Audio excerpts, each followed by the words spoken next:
वाकई में कुरून उला से लेकर के अब तक हिदायत ही करके आते हैं हम लोग,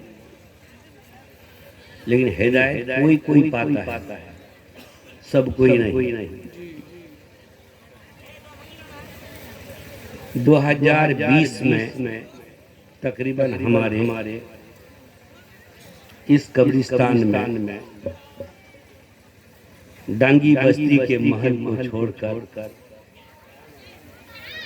कब्रिस्तान के सुनसान वादी में आ बसे हैं। जैसे हमारे मुखलिस आज़म जनाब भाई नासिर साहब, जनाब भाई मजबूर साहब, जनाब भाई गुलाम मुस्तफ़ा साहब, किबला जलीलुद्दीन साहब और भी दीगर हजरात तशरीफ ला चुके हैं। और मौत से किनको रिश्तेदारी है, आज वो कल हमारी बारी है। पर इनमें से कौन कौन जो फिर 2021 में फिर नजर हो जाएंगे, ये अल्लाह बेहतर जानता है। लेकिन कुछ निशानियां मौत आपकी और हमारी भी है।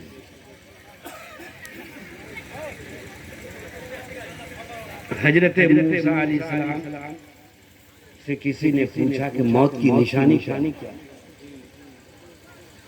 पूछा? मौत की निशानी कि लोग कब मरेंगे। मौत की निशानी क्या है जानते हैं? नहीं जानते। जानते हैं मगर नहीं जानते। जब ये दो बाल सफेद हो जाए, ये पहली निशानी मौत। समझ गए? पहली निशानी मौत। अब गोटला पाके जा दिखान पाको है ना। मगर ये निशानी क्या है? मौत। कि अब हम मौत के करीब हो गए। और दूसरी निशानी दांत निकल जाना। बहुत जने दांत ला छेना सलाम। अगर ये दांत उठे गए, ये मौत की निशानी। 5 किलो गाल दांत लाओ छे, अगर गाल ला पिच के गए, ये मौत की निशानी। झुकी लो कमर, सीना तान के चल रहे थे, अब कमर, ये मौत की निशानी। न हंसो बाबू, ये निशानी बता रहे। तो जब ये निशानियां पाई जाएं,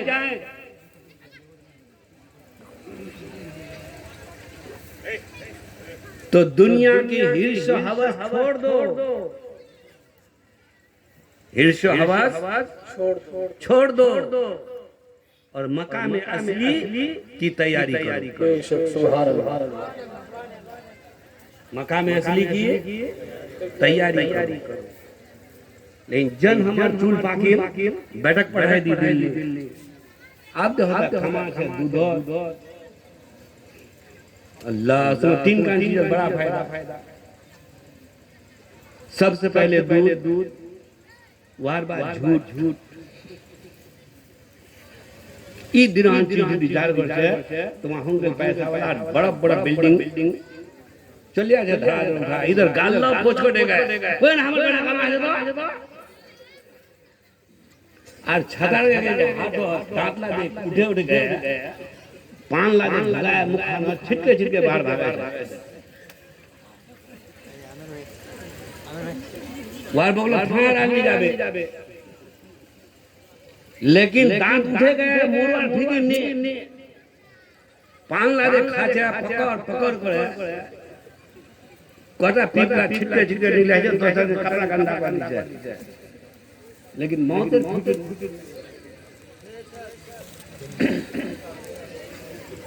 कमा के दिया बाप बेटा फुटानी बाप को जी बिल्कुल है ना फुटानी को आला क्यों छोड़ा मिठाई गुड़ में आगिन क्या था बजन हमर आगिन हम तो बात चलो इन लोगों को बेगा है जगह सुन ले की वजह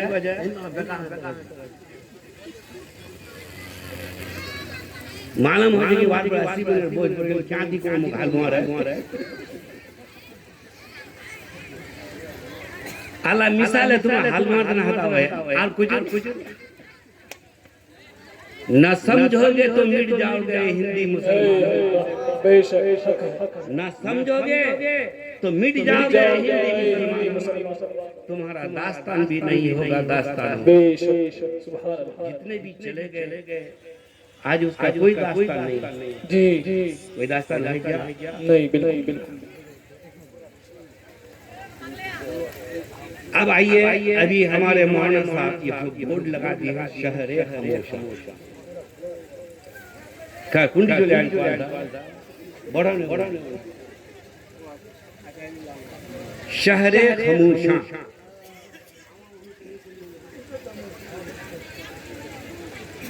हालांकि ये शहरे इबरत है बेशक खामोश रहने की जगह नहीं इबरत की जगह है बेशक शरीफ में है ये शहरे इबरत है इन्हें इबरत का अगर शहर देखना हो तो वो कब्रिस्तान बने बेशक है ना इबरत जब आप घर के तन्हाई में घबरा जाए कोई सुकून न मिले दौड़ के आ जाओ कब्रिस्तान और आकर के कोई निशानी की जरूरत नहीं यहां पर आपके पूरे खानदान वाले हैं उन खानदानों में एक कब्र चुन लो और उस कब्र का नाम है माँ उस कब्र का नाम है माँ माँ के पायती के तरफ या तो खड़े हो जाओ या तो बैठ जाओ और अगर कब्र मालूम नहीं है तो लकीर खींच दो और कहो कि यही मेरी माँ की कब्र है बेशक सुभान और 3 मरतबा सूरह इखलास पढ़कर 3 मरतबा दुरूद पाक पढ़कर दुआ मांगना शुरू कर दो जो आप बेचैनी अपने घर के तहलीज में थे वो बेचैनी माँ के कदमों में सुकून मिल जाए सुभान अल्लाह बेशक सुकून मिल जाएगा लेकिन आप सुकून के लिए नहीं आते आप आते हो क्या करने के लिए गुरु बांधने के लिए गलत ये वो माँ यहाँ लेटी हुई है जिस माँ ने 10 महीने तक पेट में लेकर के फिरी है और 2.5 साल तक अपने खून को दूध के शक्ल में पिलाकर तुझे परवरिश की है बेशक सुभान अल्लाह और उसके एक कतरा खून का बदला अगर चुकाने चाहो तो उम्र भर हज कर लोगे एक कतरा खून का बदला चुका नहीं पाओगे वो तुम्हारी यहाँ लेटी हुई है बहुत देने के बाद अभी बिला उन्वान अभी बोल रहा हूँ तक अभी तमहीद भी नहीं लिया हूँ बिला उन्वान इसलिए कि बहुत दिनों से प्रोग्राम छोड़ चुका हूँ चंद बातें भी मौलाना मखदूम साहब ने यही अर्ज किया कि थोड़े से पहले रुश्द हिदायत की बातें हो जाए उन रुश्द हिदायत की बातों पर गौर करते हुए आपके उहू के ज़हन पर एक बात देता हूँ कि आज लोग दौलत के पीछे फिर रहा है सब कोई बच्चे बूढ़े जवान औरत मर्द लड़का लड़की सब के सब अभी दौलत पर फिदा है इसी तरीके से हजरत एक आदमी दौलत पर बहुत फिदा था वो क्या करते थे दिन भर मांगते थे और शाम को ले जाकर के अपने तिजोरी में वो पैसा रखते थे मांगते मांगते मांगते उसने सुन रखा था कि लखपति का जो है बहुत बड़ा नाम होता है, बहुत बड़ा वो पैसा वाला होता है। लखपति बनने के तमन्ना में वो कोशारत था, हमेशा फिरता था कि आखिर मैं कैसे लखपति बनूं। पैसा इकट्ठा करते करते करते 50,000 तक उसका पहुंच गया और नहीं पूर रहा है। उसके शहर में एक बादशाह रहता था और वो बादशाह का एक ही अकलौता बेटा था। इत्तेफाक से गाल भी नहीं पिचका था, बाल भी सफेद नहीं हुआ था, दांत भी नहीं उठा था, लेकिन वो इत्तेफाक से मर गया। जो ही मरा, बादशाह ने सोचा मेरा बेटा आज तक नमाज नहीं पढ़ा, रोजा नहीं किया, ज़कात नहीं दिया, ऐसे बच्चे पर तो अल्लाह तबारक व तआला कब्र में पहुंचते ही अजाब नाजिल करेगा। लिहाजा उस अजाब को दूर करने के लिए कोई जरिया चाहिए और उस जरिया में से एक जरिया ये होना चाहिए कि वो देखे कि इतना वो गुनाह करके गया है, उनको कितना अजाब हो रहा है, उसी के मुताबिक वो आकर के मुझे खबर देगा, वैसे मैं भी अमल करना शुरू कर दूंगा। ये ऐलान दिल में ठान लिया और ठानने के बाद फौरन रियाया में ऐलान करवा दिया कि जो कोई मेरे लड़का के साथ कब्र के अंदर 3 दिन रहेगा, मैं उसको आधी सल्तनत दे दूंगा। कोई जाने आज जहां कब्र गए वहां कभी वापस हुए।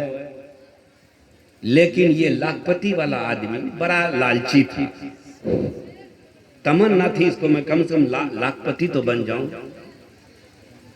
उसने इस ऐलान को जो ही सुना, हाँफता कांपता हुआ आ गया और आने के बाद कहा, बादशाह सलामत, मैं आपके बेटा के साथ कब्र में रहूंगा। सबके सब अचंभे में मुब्तला हो गए, ये कौन सा आदमी है जो कब्र में 3 दिन रहने के लिए तैयार हो गया। हाँ मैं पहले रह जाऊंगा, अगर रह जाते क्या, कहाँ रह जाऊंगा। मैयत को नहलाने धुलाने के बाद ले गया कब्रिस्तान, जनाजा पढ़ाया और जनाजा के साथ साथ इस लालची आदमी को भी उस कब्र में दफन कर दिया। आप बाजवे की जानगा,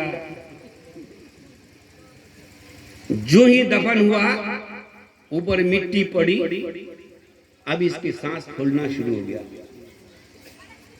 अब दम घुटेगा ना, जो ही दम घुटने लगा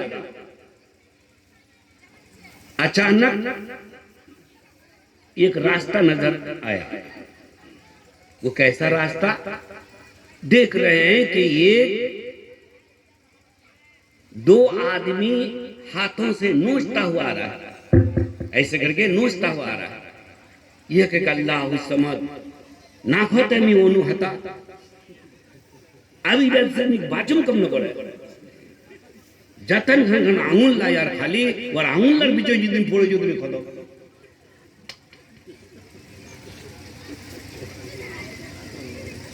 जो ही आया, आने के बाद अभी परेशान, ये परेशानी को अभी वो यही कर रहा था कि अचानक एक फकीर दौड़ता हुआ आ रहा है उसी सुराख से। और ये फकीर है कौन? जिस वक्त ये लाखपति बनने के लिए आ रहा था, रास्ते में ये फकीर मिल गया। उसने कहा कि भाई साहब आप कहां जा रहे हैं? कम से कम मुझे अल्लाह के रास्ते में कुछ दे के जाइए। तो उसने कहा कि साहब मेरे पास कुछ नहीं है, 1 पैसा भी नहीं है। कहा कि कुछ तो है आपके घर में? कहा कि मेरे घर में जो है थोड़ा सा दाल का खोसा बाकी रह गया है, अगर वो लो तो मैं दे दूं। फौरन गया और वो दाल का छिलका निकाल करके ला करके उसको दे दिया। वही फकीर दौड़ता हुआ जब आया, आने के बाद कहा कि ना इससे तो तुम बच नहीं पाओगे, लिहाजा एक काम करो, जल्दी से ये दाल का खोसा ले लो और छिड़क दो कब्र के चारों तरफ। फौरन कब्र के तरफ छिड़क दिया, वो ठंडा खत्म, ये बच गया। उसके बाद अभी थोड़ा सा पल गुजरा ही है, फौरन 4 फरिश्ता पहला ढाल चढ़ा दे देखिए ना, पतरटा कतगुरी गरम हो देखिए, ए मेघुबे देखिए वहां बहुत हाल चढ़ा है। आजकल का छाला नहीं चढ़ा जा यार, तो खुदे बुरा हाल तो यार की हाल चढ़ा है ना, छाला तो खुदे बुरा हाल चढ़ा, जाए हाल चढ़ाया पयात वहीं को पर 4 आदमी